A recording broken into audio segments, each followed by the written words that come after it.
Welcome to this Zentangle Quickie. My name is Heather Hartwick Gladden. I'm a certified Zentangle teacher, and today we're going to take a look at the Tangle Zinger. I love Zinger. Oh, it's such a cute little tangle. Multi-purpose and everything. So I'm going to draw my four corners and a border line.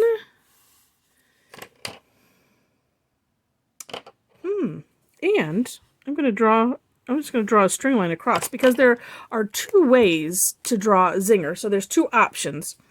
And number one way, so I'm going to draw it up this way. We'll have them both. I'm going to have them both growing out of the middle. All right. So this one, it is simply just, it's kind of a curved line. Whatever direction you want to go with a little ball on the end. And then we draw this, I call it, it's like a hat. That's what I call it. And you can aim this in different directions. So that's kind of up to you. So it's like if I've drawn it with a little bit of curve this way, and if I want to continue it kind of drooping down, then what we're going to do is we aura the little ball, and then another aura a little bit bigger, and then I kind of, from there, I go smaller. But that's up to you. You can, I'll draw another one. Let's see, we'll have it going up here. And there's no rhyme or reason. However you want to draw your curved line, you can. Well, actually, this one I started bigger and then just went smaller. It's just one of those up to you type of things. And they can cross, and because it's a single line, we don't have to worry about the, hollow bow, and working behind because it's only a single line. And like I said, these are just so fun and adorable. And multi-purpose, if I must say, and I'll show you why afterwards. So that's the traditional zinger. I feel like I need to have one more right here.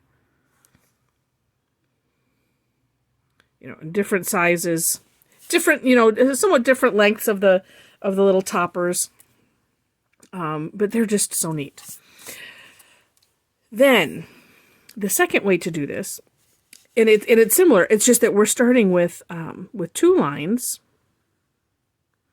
and then the top, instead of it being a ball, it's so I'm starting here. I'm drawing an orb, more of an ovally type of orb at the top.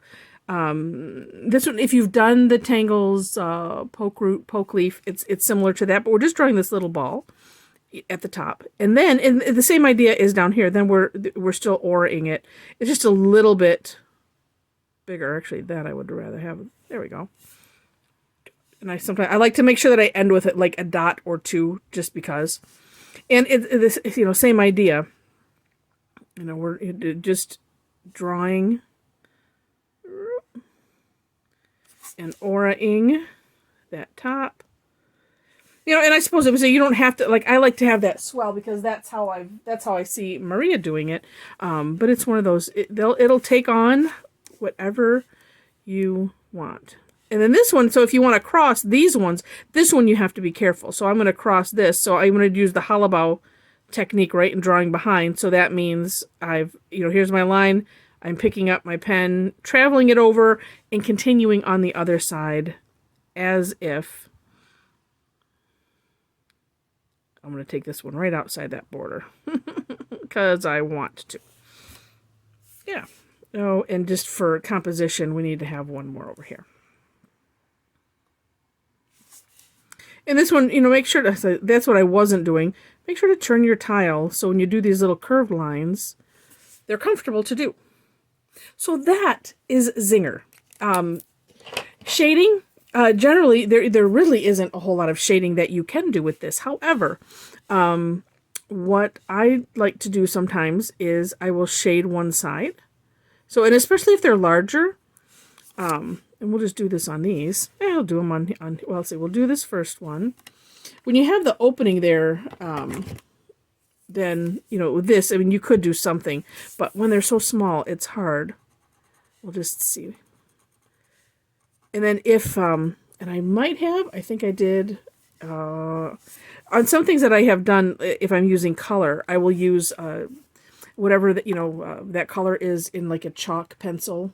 And, like I could do right here. Oh, I could do both sides. So you could do one with that, and this is just a green. I could do the other side. And I like the chalk pencils because let's see if I have a green tortillon or if I start a new one. I think, yeah, that looks green. Yeah. And then I'm just going to smush that a little bit.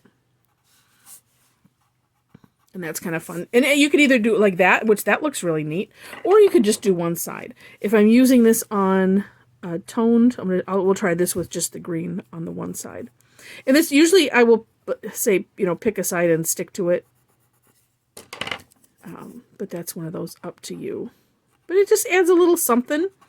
And I think I have an example. Oh, I do.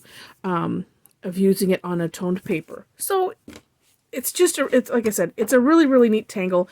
It can I think if I didn't say it already, it's multi-purpose in that. So here's one example. And if I know I used this on a recent Zentangle Quickie. This was I was doing opus here, and I think I was doing, I don't know, I was multitasking and my brain went somewhere else, and I ordered an oopsie, and then decided, oh, you know what? Let's just add a little zinger. And so that's what I did. And so on here, I shaded the one side, and then I put highlight with the white chalk pencil on the other side, and it kind of makes it pop. But then, if you do something like that, well, you just added it a couple other places, and, unless I tell you, you're none the wiser, right? Here is, let's see, in another tangle. I think I shared this when we were doing something else. It's just really neat to have growing out of something, and just having it be all on its own versus kind of like an accent. This one is, this is fairy wings. It's the tangle makes me smile. Zinger makes me smile, and that's probably why this one doubly makes me smile, because it's just nice. And then on black as well, where it's just, when you're drawing some kind of a curvy line, and you can just add that little, turn it into a zinger, and it adds something just wonderful to your tangles. So I am happy to have shared this with you. If you like the video, we'd love to have you give us a thumbs up. And if you haven't subscribed already and would like to see more of these videos and get a notice of them, feel free to hit that subscribe button. That's much appreciated. In the description box, I'll put a link to the step outs. Oh, this is one of those ones it's so easy. It's hard, we won't forget it. But if you're collecting them, it's just nice to have in your arsenal of tangles. So also ways to connect are in that description box. And I think that's it today. If you have any comments, love to have them. I do try to answer them if you have any questions, etc. I'm happy to help. And with that, I'm going to wish you very happy tangling.